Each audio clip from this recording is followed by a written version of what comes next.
ఆంధ్ర తెలంగాణలో తక్కువ ఫీజులతో high quality results ఇస్తున్న ఏకైక సంస్థ తిరుమల్ ఐఏఎస్ ఇన్స్టిట్యూట్. గోడకు ఫోటో, ఆమె మెడలో దండ.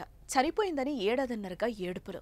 ఇంతలోనే ఆ మహిళ ఇంటికి తిరిగొస్తే వింతే కదా. అలాంటి వింతే మధ్యప్రదేశ్లో జరిగింది. అంతేకాదు, అదే మహిళను హత్య చేశారని నలుగురిని జైల్లో కూడా పెట్టారు. అది ఎలా జరిగింది అనుకుంటున్నారా? అయితే ఈ స్టోరీ మీరు చూడాల్సింది.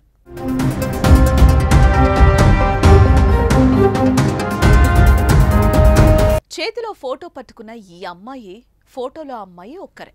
ఆమె చనిపోయిందని ఇంట్లో వాళ్ళు ఆమె ఫోటోకు దండేసి గోడకు తగిలించారు. కానీ ఆమె తిరిగొచ్చి అదే ఫోటోతో ఫోటో దిగి అందరిని ఆశ్చర్యపరిచింది. ఈ ఘటనలో విస్తుపోయే నిజాలు దాగి ఉన్నాయి. అవి తెలియాలంటే 18 నెలలు వెనక్కు వెళ్ళాలి.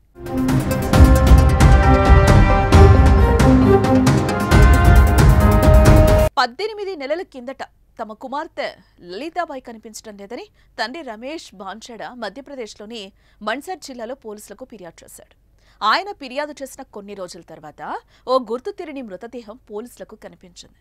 దీంతో లలితాబాయి తల్లిదండ్రులకు సమాచారం ఇచ్చారు. ఆసుపత్రిలో వారు మృతదేహాన్ని చూసి తమ కుమార్తె అని అంగీకరించారు. తమ బిడ్డ తరహాలోనే మృతదేహం చేతిపై కూడా టాటూ ఉండడంతో వారు చనిపోయింది లలితాబాయి అని నిర్ధారించేశారు.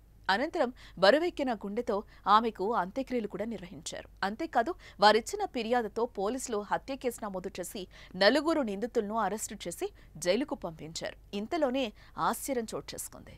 చనిపోయిందనుకున్న కూతురు లలితాబాయి ఇంటి వద్ద ప్రత్యక్షమవగా అందరూ అవాక్కయ్యారు.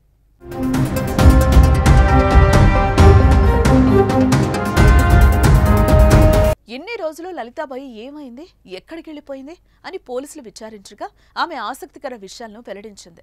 తెలిసిన వ్యక్తి తనను మోసం చేసి 5 లక్షలకు అమ్మేశాడని, ఇప్పటి వరకు బందీగా ఉన్నానని చెప్పింది. అవకాశం చిక్కడంతో వారి చెర నుంచి బయటపడి ఇంటికి తిరిగొచ్చారని వివరించింది.